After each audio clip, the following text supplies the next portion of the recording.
Are you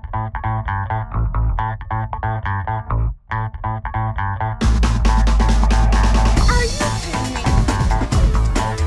Are you kidding me? Oh my God. I did this whole thing and it was not recorded. Bitch.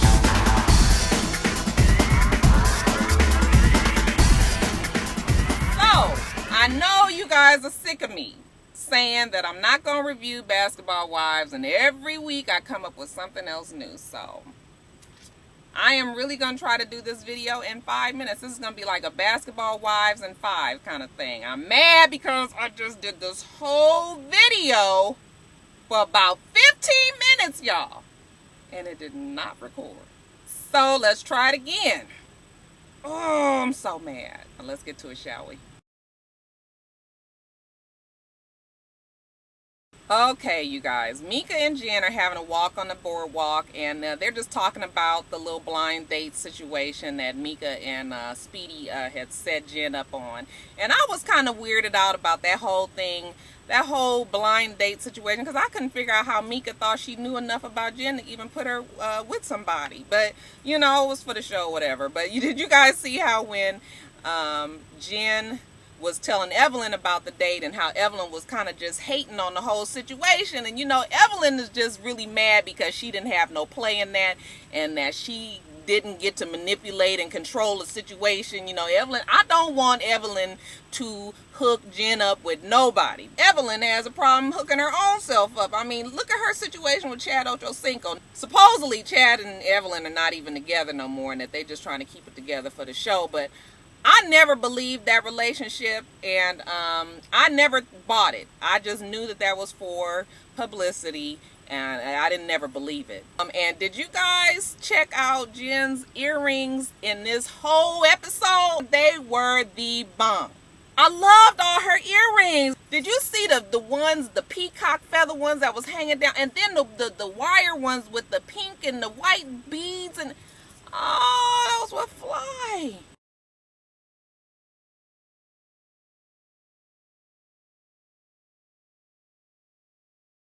I was kind of thrown about the random groups. I mean, Mika, Susie, and Royce, the three of them together are at the Lamborghini dealer. And I was just like, what are they doing at the Lamborghini dealership? I mean, unless they got a Lamborghini up in there for $28.99, I mean, it ain't like, I know for a fact that Susie and Royce can't afford nothing. Maybe Mika can. I don't really know how big of a star Speedy Claxton was, but if I had to put my money on all three of them, maybe Mika could afford one. But Royce and Susie, man, please, if Royce don't go, and what Royce need to be trying to do is make sure she can buy herself a new damn outfit. I mean, I was looking at that child, I said, Lord, what the fuck? I mean, who walks around at over 30 dressed like that? I mean, you look like she just got off the roller derby rink. I don't know. I was looking at that. I said, no, baby girl. No. And then, you know, then the whole random thing of them going out with Royce and her dude at, you know, met them for drinks. And, okay, so let me just break this up in 2 parts. So, first of all, just on general purposes, just on GP, they was out of line, you know, grilling him like that. And, you know, just asking them all them questions that really wasn't any of their business, because really none of them are really good friends with Royce. I mean, Susie is on the show, but I don't think Susie is really her homegirl. So that's the GP part. Now, I was really glad that they was doing it, because I don't like him. He too cool. He too smarmy. You know, he all extra, you know, when he talk, everything is real laid back. And, you know, when he look down, he look you up and down before he talks to you. That shit get on my nerves. Nigga, what you say? Speak up. Shit, can't nobody understand what the hell you saying, looking all around and all that. I was asking him question after question after question, and you know, he was kind of looking like, oh, I got this, y'all bitches ain't doing nothing, y'all ain't, you know, throwing me off my game, I got this. But you know, whatever they did say to him must have hit home with Royce, because later on she tells him that she feels like, you know, she needs to date a little bit more. And, you know, instead of him getting all upset like she thought he was just sort of like, okay, well, you know, I'm still here. I'm here and everything. You ain't got to worry about it. I'm here when you come back. Like, he just knew she was coming back. I was just like, hey, this motherfucker got his nerves right here. So, you know, she was just like, oh, okay. And, you know, he knew he was nervous. That nigga knew good damn well that he was like, I got a cell phone bill due next week. Now, who gonna pay the shit now? Jen and Evelyn at the Pleasure Emporium. What a stupid name. And you know, like Evelyn is out there with her whole hotastic tendencies. That's fine. I mean, I'm all for everybody being explorative and you know, sexually free. If that's, you know, what you want to do, is no problem there with me. I mean, hey, you do what you gotta do, right? But you know, Jen was trying to act like she was just like, oh, I don't know anything about these toys, and oh, what am I supposed to do? And okay, so how do many you know actually pull these? I was like, girl, please. Now you know good damn well you ain't snagged no basketball player, got him to marry you, and you was just sitting up there on some missionary and never had a toy or 2 or 5 or 6 up in your bedroom. So she was like, you know, really asking Evelyn and trying to act like she didn't know nothing. And I was like, girl, please, it's them quiet ones, y'all, that you gotta watch. And that's probably why she is so quiet, because she opened her mouth too much wider than this, because she probably afraid that a goddamn dildo come flying out.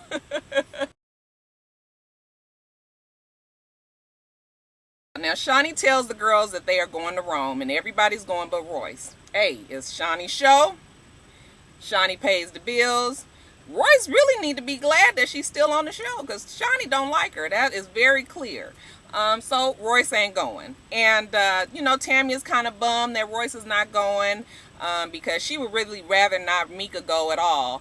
And I think it's kind of toe up that Royce won't go. But you got to understand that Royce will keep a lot of shit going. Everybody else is kind of containable. Royce is not containable.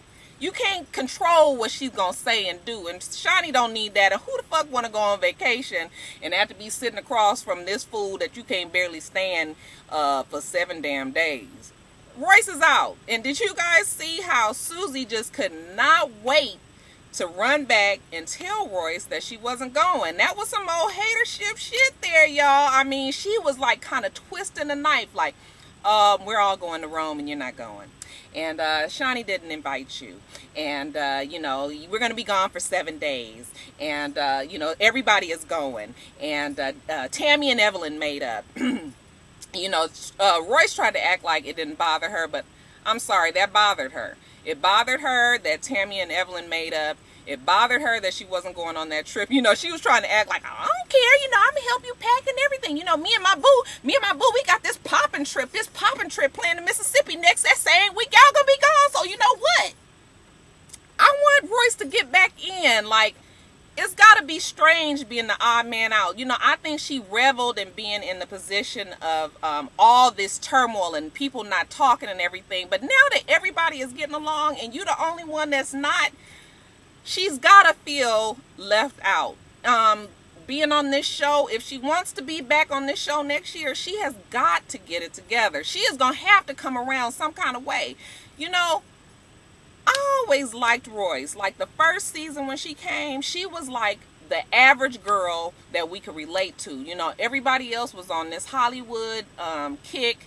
You know, I'm a basketball wife and all this stuff. You know, Royce came in the back door. I mean, you know, we saw what happened with her situation with Dwight Howard. You know, we could relate. She didn't have that much money. You know, she's kind of rough around the edges. You know, she was like the girl from the hood that we all loved and everything. But, you know, as the seasons have gone on, you know, she is like, this is like when keeping it real goes wrong.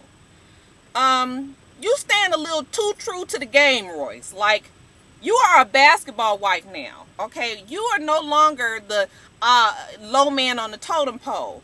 You've been on there 3 years. You deserve to kind of accept your place there. Like, you need to, you know, you're pretty. You got a great shape. You got beautiful skin. You got talent. You can dance. I mean, you know, you've got a lot of people that follow you and like you.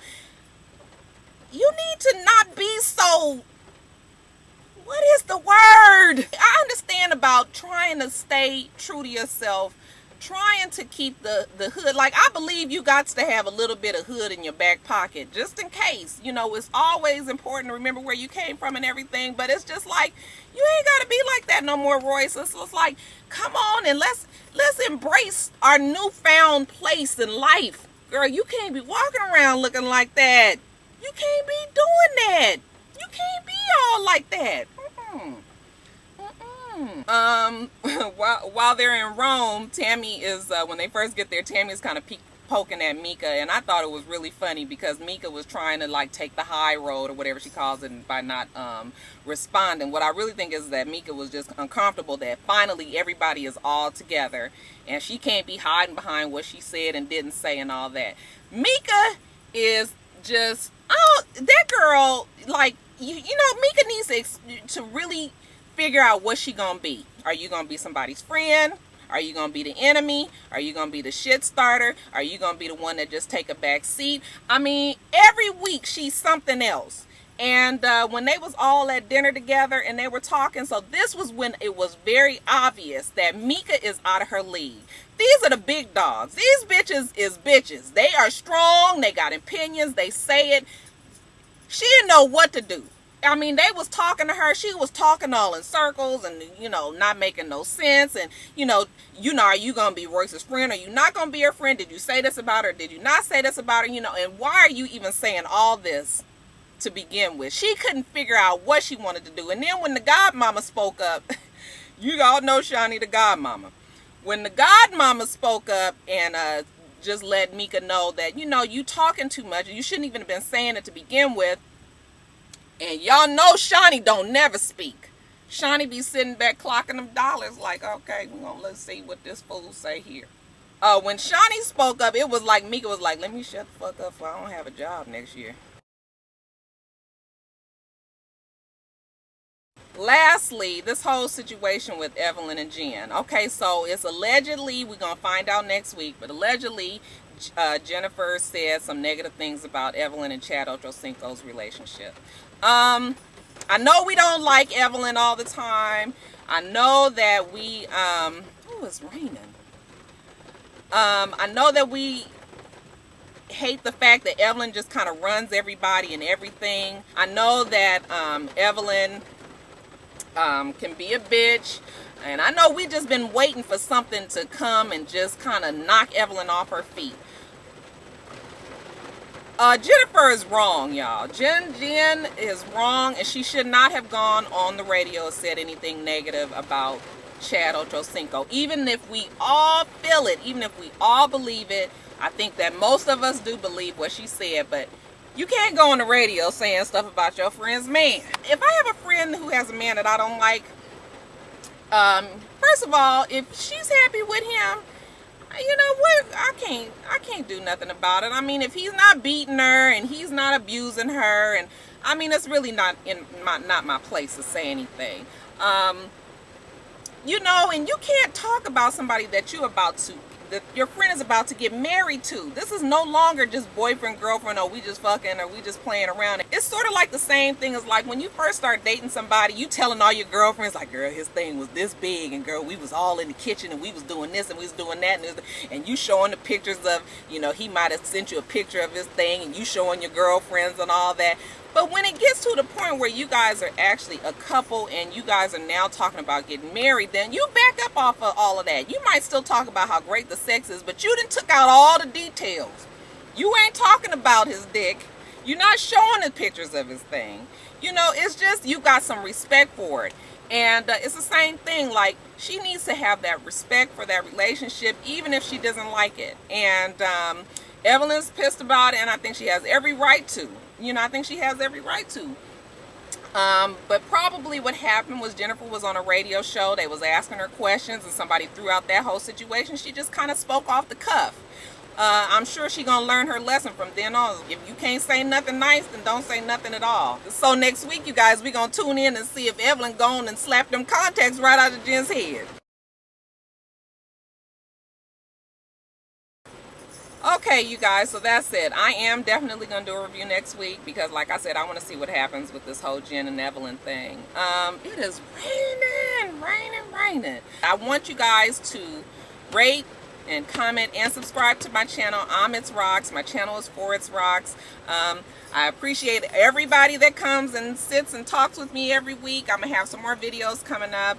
No reviews of any shows or anything, just something fun that I feel like doing. So y'all stay tuned for those. I hope you guys have a wonderful rest of your day, and I plan on doing the same. Until next time, Roxstars. Bye.